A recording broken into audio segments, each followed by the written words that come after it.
Yo, welcome to the channel. My name's Sinister Skater. Overnight, Warzone got that mid-season 2 update that added some actually pretty exciting things to the game and added some items that you could buy that makes winning so much easier. I'm not sure when exactly the gameplay will be showing in this video, but you'll see the first time I got this new Foresight item that you can get, I easily could have won the game. I ended up in second place because I made a stupid decision to rush the dude at the end. These new items that were added, though, I think I figured out where they're going with this zombies event and the whole Warzone and just Call of Duty in general and why. I have some theories, but we'll go over the updates first for those who don't care about my theories. So first things first, the containment monitor is one of the big highlights of this update. The containment monitors are now live. They're those monitors that have like the zombie skull on them and have like the 5% at the bottom that you can find in 4 locations that are in the map right now. I'll show you those on the screen so you can get an idea. These containment monitors are only available in Battle Royale right now. They are not active in Plunder. I went and tried to check myself. When you interact with the containment monitor, you see the first thing listed is the bombardment, and we'll come back to that as soon as we get through the rest of this list. There are some things we've seen before, but the new things are the RCXD, which you can now buy for the first time in Warzone. You can also buy this in the regular buy stations, and it is at the bottom of the buy station list. So be careful if you are used to taking the shortcut to buy a loadout drop, because you accidentally could buy a RCXD. You notice there also is an advanced UAV for $1,200. This functions like and costs the same as if you were to buy 3 UAVs from the normal buy station. You can just buy it directly from the Containment Protocol, which is pretty cool. And the last most exciting thing is this new Foresight. I don't know if you call it Killstreaks, I actually just call it an item. What this thing does is show you every single circle throughout the remainder of the game, kind of like if you were to do a gajillion recon contracts.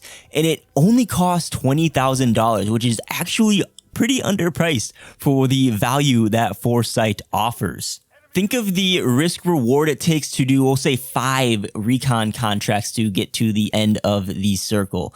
I think this thing should cost at least like $30,000, maybe upwards to $50,000. So you can't really use it in solos that much because finding that much cash would be pretty hard unless you're popping off on killing people or getting contracts. But this would shift it to be used more in like the quads game mode where your whole team could invest all their money into getting a Foresight over like a loadout drop or something, depending on how your squad wants to prioritize stuff. But this thing is kind of OP. The first time I was able to get it, I just saw the direction I needed to go for the match. I kind of took the spice out of the game so I could just go and sit in a building that was near the end of the circle, which is what I'm doing in this gameplay that you're seeing. I sat in that building without my loadout. I didn't even need it. I just kind of listened around and killed people and stole their loadout weapons. I just didn't have ghosts, but really that didn't matter when there's not that many people in the end of the circle. And again, I could have won this game very easily. I had a Kar 98 and a FAR. I could have sniped the dude or played patiently, but I made the assumption that the enemy who just blew up that Bertha on the other side was low on armor and that I'd be able to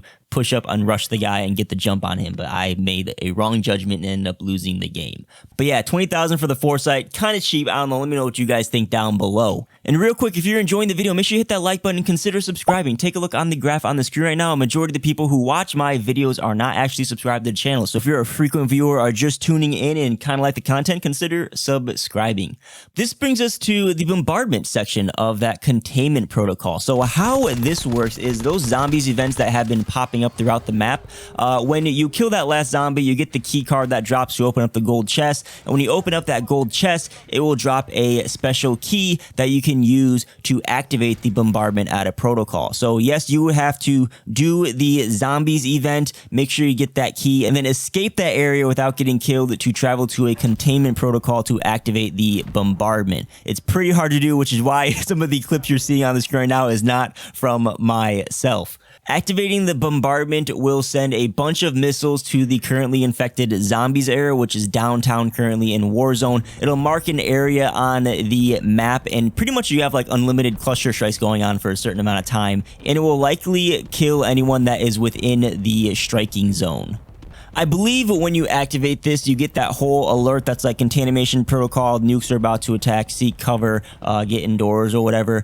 I believe the bombardment is what triggers that banner, and anyone on the map will see that notification. You'll see when I was at airport, I saw the banner on my screen, and then about 15 to 30 seconds after that banner disappeared, you heard missiles in the sky, and you look up, and sure enough, you saw all those missiles flying in all different directions, not just towards the downtown area, but all over the map.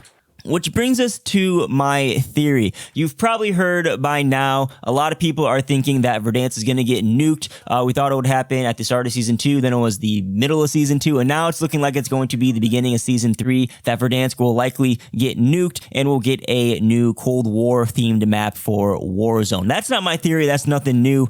Seeing it the way they're handling this bombardment and containment protocol believes me to think that they are going to do a live event for the nuking of Verdansk.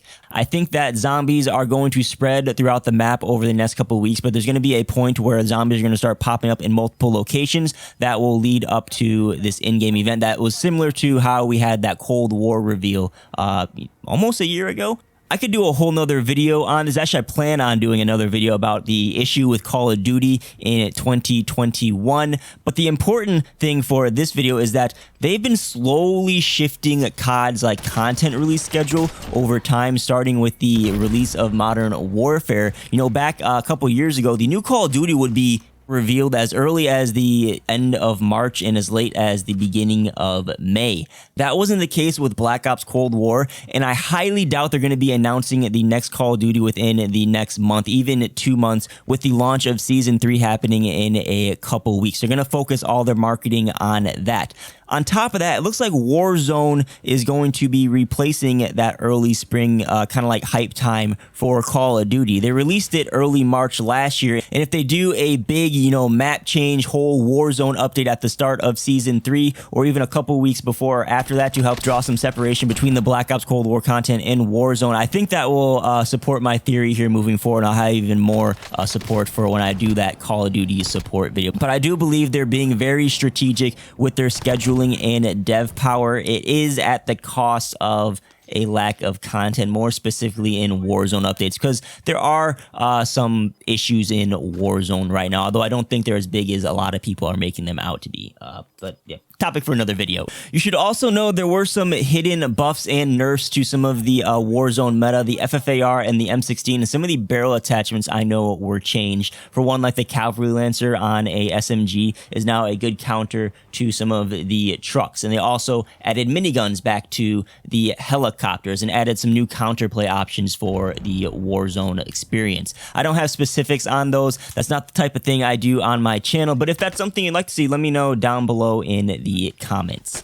If you enjoyed the video, hit that like button, consider subscribing, and if you'd like to help support the channel directly, there are some links down below in the description you can check out.